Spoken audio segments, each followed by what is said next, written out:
Hello, I'm Todd Inman. I'm a board member of the National Transportation Safety Board. As we reported yesterday, investigators from the NTSB arrived in Albany, New York Saturday night to do an investigation regarding a crash involving a Mitsubishi aircraft. We began the on-scene investigation yesterday morning. So before I actually go into the investigative update, again, on behalf of all of the NTSB, our sincere condolences to those who lost loved ones in this crash. It's truly a tragedy, and we hate that for the families. It's never an easy thing. So our thoughts are with them, very much so. Our family assistance group has been working to assist and inform the families and survivors. They'll continue the support throughout the entire investigation. Max Green, who's leading that, is with us today. And in fact, Max and I have just finished about an hour and a half ago a briefing for the family members of the similar information that I'll be briefing you. We want to go into a little bit more, since this is our second day of the explanation of the NTSB's process and parties. We've been using this practice for about 30 years. We offer the party status to those government agencies, individuals, operators, government officials that may have experience or been a part of this accident. We conducted an organizational meeting, as we said yesterday, and established the parties. They are primarily the same in that it's Honeywell, the engine manufacturer, the Federal Aviation Administration, NACTA, which represents the air traffic controllers, and we also have one clarification. Due to the Mitsubishi aircraft being manufactured in Japan under the International Civil Aviation Operators, Annex 13, we offer accredited status to the Japanese Safety Board to be a party to this investigation, and through that accredited status, the manufacturer, Mitsubishi, will be considered a technical representative to the overall party structure. It's a small nuance, but we wanted to clear that up from yesterday to make sure we had the right language. We began to put together a multidisciplinary set of groups to investigate every accident of this investigation. The team is being led by Albert Nixon, who is here with me now as the investigator in charge. Albert is a 12-year veteran of the NTSB and over 30 years in aviation in general. He's out of our Phoenix office. He's also a certified airline transport pilot, one of the higher ratings. So he's been pulling together a really good team to help us work through this. To give you a little bit of update about what we've been doing and how we've been doing that.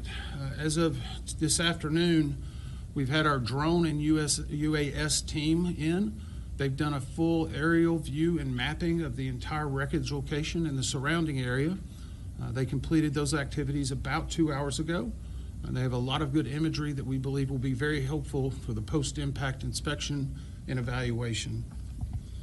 We've also conducted additional video and photo documentation of the scene and surrounding areas. And I want to call out again Columbia Sheriff's Office. They provided us with over 1,000 images post-impact of what occurred and how the plane was found. That will be very helpful for us, as some of the items in the wreckage had to be moved for the extraction of the passengers. So those are very helpful details, and they've been very accommodating from not only having a command post, but security on the scene. So the community's been very welcoming and helping us in this overall investigation. We brought in a team of air traffic control specialists who have assembled. They've begun interviews. They're doing those interviews in the Albany Air Traffic Control Tower, which was controlling the aircraft at the time. We are beginning the interviews. Those will go on for the next week. We'll be interviewing every one of the controllers that were involved in the entire flight and making sure that we're getting all the details along with the management.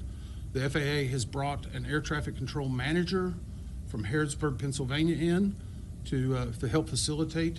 The reason for Harrisburg is it's a similar sized tower that does similar operations, so we want someone who can assist us as a technical expert that was not in the tower itself. It's a normal and customary part of our practice. We pulled a number of pieces of equipment from the actual aircraft itself, and these are going to be the avionics that had been upgraded. So we've secured a large number of those. Some of them are damaged. None are in its pristine state due to the force of the impact, but we do believe that they may be helpful in whenever we get them to the laboratory to being able to determine whether they were working and the accuracy and the level to that. From that, we've also secured multiple memory cards, and those are being sent right away now to our laboratories in DC, where we have a team of experts that do recorder device and downloads, and once they get there, we'll have a better idea of what additional granular data they will provide. But we were very happy to have pulled those additional memory cards. We have begun the prepping for the engines, and they are being transferred. They will ultimately be torn down in Phoenix, Arizona. And so we anticipate a full teardown of both of the engines, and Honeywell obviously is working with us very closely on that. Aircraft recovery experts have arrived on scene. They arrived a few hours ago. They're currently working on the extraction of the aircraft itself. We anticipate this will be concluded by tomorrow evening, at which point the wreckage will all be moved to a secure facility in Massachusetts, where part of our team will relocate in order to do a more thorough examination of the aircraft itself and the structure. We've also received from the FAA ADSB data. This is Automated Detection Surveillance Broadcast. It's commonly referred to as ADSB. We have received that data from the FAA, and that gives us a much greater fidelity of information regarding altitude, speed, location, trajectory.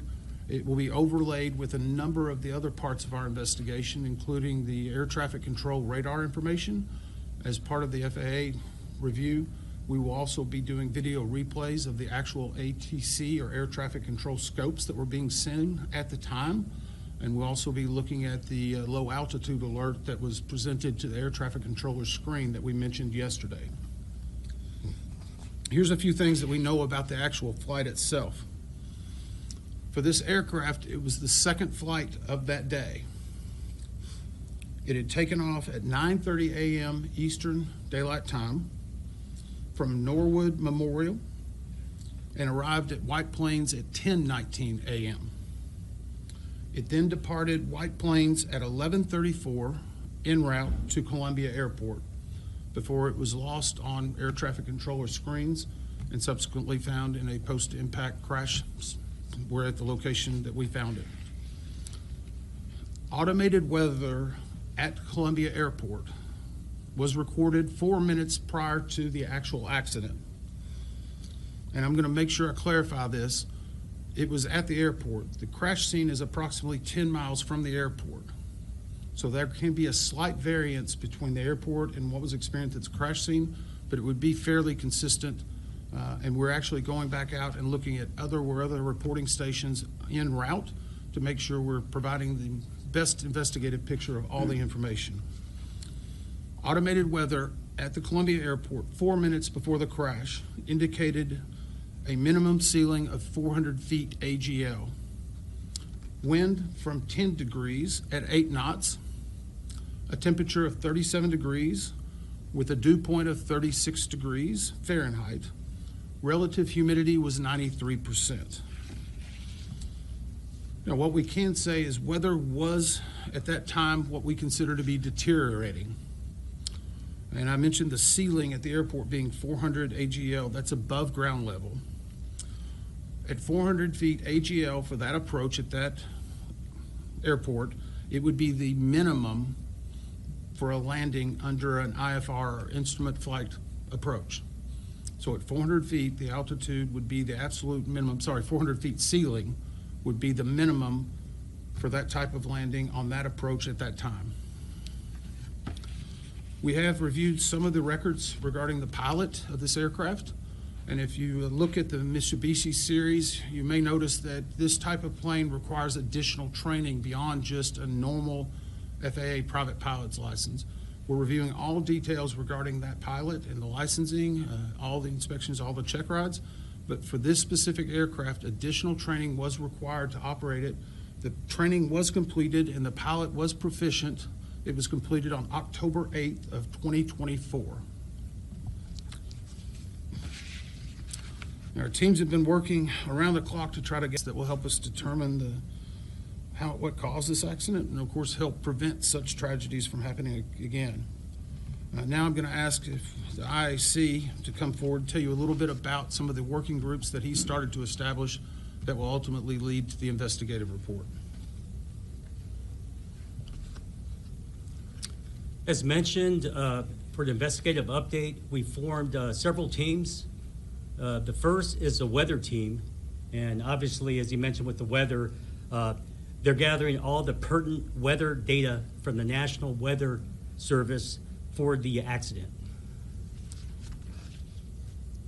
Previously mentioned, we also have an ATC team here, plan to be here all week. I think you talked a little bit about it already, but their role is the reconstruction and review of the air traffic control services provided to the accident aircraft, obviously. And this includes flight track, surveillance, radar, ADSB, etc. And any communications with ATC.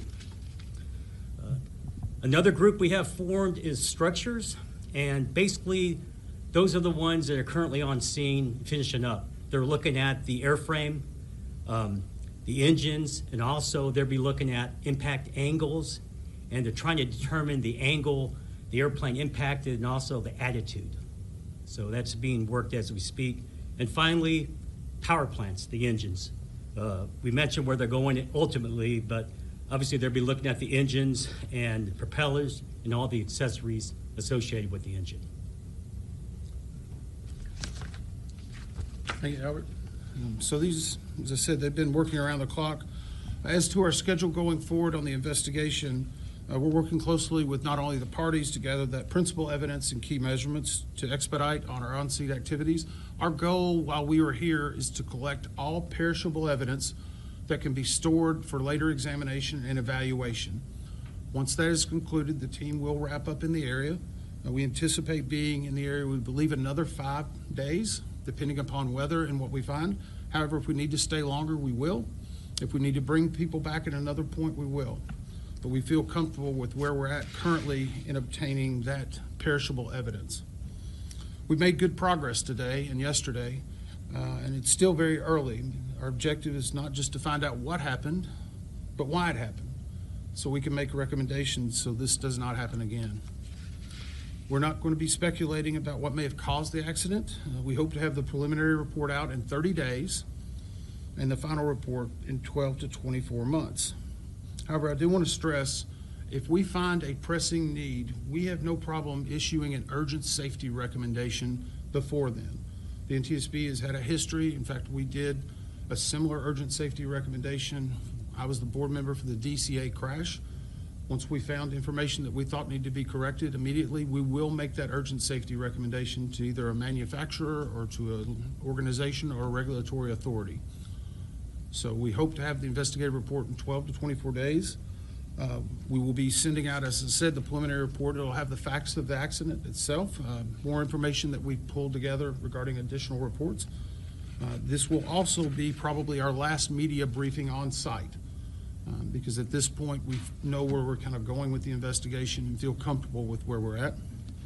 I'm going to stress again, we ask anyone that has any information regarding this, and I mentioned yesterday door cams or ring doorbells, things like that. We don't believe, because of the post-accident or the accident video, we don't believe that there would be any reason, but even if someone finds a little piece of something in their yard that may not look right, please contact us. And the email address is witness@ntsb.gov. That email address is witness@ntsb.gov. if you think that you have any evidence or any information that could assist in this investigation. Those tips and clues are usually very helpful for us. Since this will be our last briefing, I also wanted to call out the first responders who were there, and they did a really amazing job considering not only the notification but the conditions. There's a lot of jet fuel that is in that area. I know a lot of us had to decontaminate 3 times yesterday in a wash bay, and so they were really working very hard, and we're very appreciative of their efforts. Those are really truly unsung heroes of your community. Those first responders who were involved in the initial response were the Columbia County Sheriff's Office, the New York State Police, the Community Rescue Squad, the Craryville Fire Department, the Hillsdale Fire Department, the Columbia County Fire Coordinator's Office, the Columbia County Coroner's Office, the New York State DEC Spill Response, Greenport Rescue, and I would also like to mention the school systems in Columbia where they've allowed us to use as one of their facilities in their wash bays as we've been doing some of our meetings, and also LifeNet. The Sheriff's Office and others were hopeful enough that they actually had an air transport on call if necessary for this incident. It ultimately was not needed, but we were appreciative of everything they did. So with that, we're going to try to take some questions and hopefully get some answers for any information you may need. I ask that you just tell us who you are and from what outlet you come from. Yes, sir. Anthony Filikowski with ABC. We asked last time about the airworthiness ticket that was first in 1985 and then it was updated in 1995. For more information, it's usually only done if there's something significant that happens, like a crash or anything like that. Can you give us any insight into that airworthiness ticket today? So the question was about airworthiness ticket, and we did take that back, and we've had a discussion with the Mitsubishi representative. Off our initial review, we feel comfortable that that plane should be flying. We see no issue with that, especially with this inspections. We do know that occasionally when an airworthiness ticket is opened up at an original delivery, it sometimes creates one airworthiness certificate, and sometimes you can have either a major upgrade or a change in the aircraft. It can be several other reasons. So one of the other things that we're actually doing is going back through every maintenance record for the entire life of that aircraft. We're pulling together every inspection. We will most likely talk to anyone who did work on that plane recently. We will also talk to anyone who may have done any check rides or anything in regard to follow-up maintenance on it. But we are feeling good about the specificity of the information we're receiving. Because of the sale that occurred last year, there was a lot of updated information, and there were several reviews from different regulatory authorities. So I appreciate it. Other questions? Yes, sir? Coordinating Inspector Newton, you mentioned that the pilot would need additional certification in order to fly a plane like this. If you can go into a little bit more details about what type of certification that's needed, or what type of training or education that's needed. So the question is about basically additional training regarding this type of aircraft.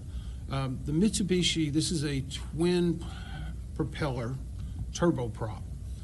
It is what operates what I would say at a very high speed, close to jet speed. So it's a very agile, high performance type of plane, even though it's registered as a turboprop.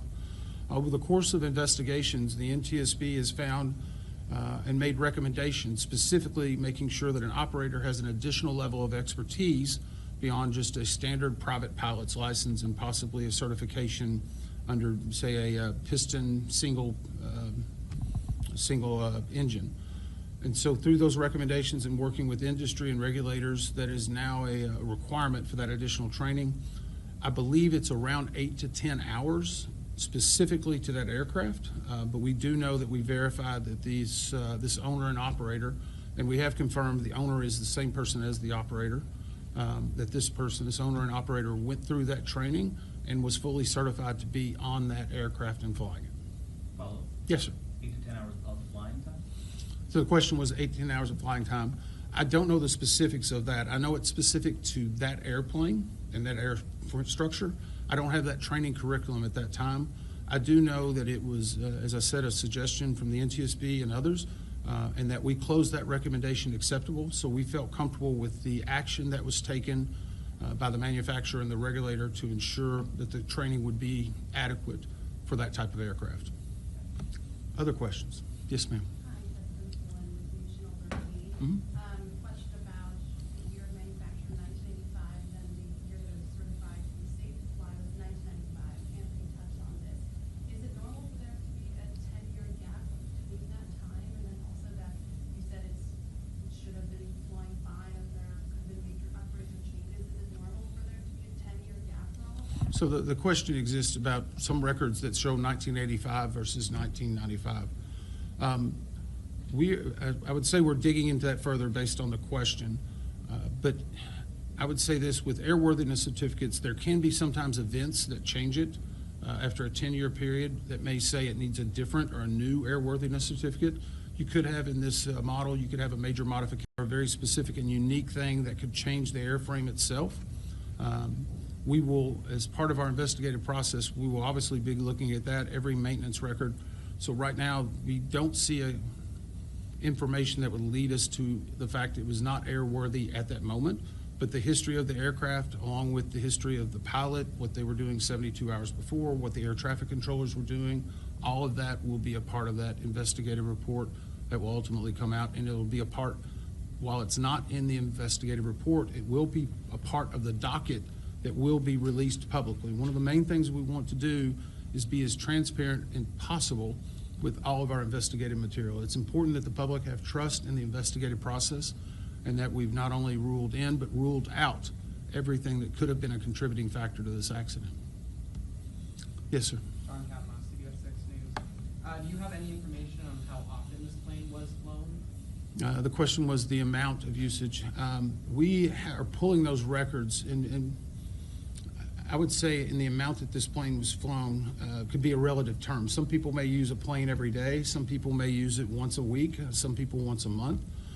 The reason why we wanted to indicate it was the second flight of the day, it may be helpful to our investigators in regard to not only condition, but startup from the previous flight that may have occurred. And so we have an idea if there was a storage issue, possibly there was movement damage, or that something is fluid leak. Those things factor into, but that's one of the reasons why we wanted to offer the second flight of the day and the timing of that. Obviously, no reported problems during the first flight that we know of at this time, but we will be talking to that, and that's also, we've talked to the FBO operator, the fixed-base operator, where the plane landed and took out from at White Plains. That is how we initially identified the 6 people that were on board from video of them actually getting on the plane prior to the crash. Additional questions? Yes, ma'am. Have you guys changed any spring cam videos as of yet, or any sort of videos or tips from the public about this crash? The question was about additional videos or tips, and I don't believe so. I was looking to the IAC to confirm. I know we have had the one video we had from a general location. The way that works is whenever people reach out to our witness at ntsb.gov, there's a certain clearance process to make sure that it's valid information and worthy of ours. And I got to admit, 24 hours a day. It was a late night last night. It was the early morning. So those typically filter to us from our response operations center, and there may be a little bit of a small lag time. I know the investigator in charge mentioned he's got about 12 phone calls to return just from this morning. So I don't know if we have anything yet, but we're very appreciative. It's very often that those tips are very helpful for us. They help paint a better picture. So that's the reason why we try to reach out to as many people as we can. I will again stress, we don't believe that there's anything based on the one video we have that there was any type of mid-air breakup. But if someone does find a piece of debris, most aircraft parts typically have some form of serial number on them. If you were to find anything in that general area within a 5 or 10 mile radius as you're going through, I'll go back to the Alaska 1282 investigation we did with the door plug. It was found in someone's yard later that day. Those things you never can tell when they will pop up. So we want to try to get that witness in ntsb.gov email address in case someone would find something in the future. Anything else? Roger Hennigan, Gilson Times Union. The one camera, the images you have from that, would you be able to say where it was being shot from, and does it have like a wide angle, or does it just capture like part or the end of the impact? So the question is about the video again, and this was, it's an important part because it's helping us. Again, it was in a close vicinity of the crash.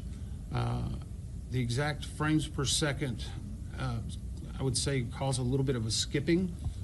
You can see the initial plane come into the frame, and then there's a good clear image of what I would call the profile, the full profile. If you can imagine seeing a picture of a plane on the side through a certain angle, you're only seeing that side. You're not able to see everything across it. So if you can imagine a picture coming across at a full profile, that lets us know, and that's the reason why we have a better degree of confidence that there was not some type of specific breakup. And so that picture actually helped us. And then from there, it jumps down into the impact. And the impact, of course, had a large amount of, I would say, debris that came up from it. So those are the specific frames that we're looking at. And that was, again, very helpful. The Sheriff's Office was able to give us, before we took off from DC Saturday night, they actually did a video camera with the video camera. We actually flew in one of our people from our CIO's office, an IT specialist, specifically to help us with this, but more importantly, they were at the location whenever we were able to obtain the actual master copy. And so that's the reason we brought in a CIO person. We want to make sure we're investigating every possible aspect of this incident.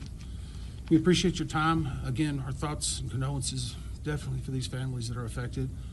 We'll look forward to bringing out the preliminary report to you in 30 days. Thank you. Thank you.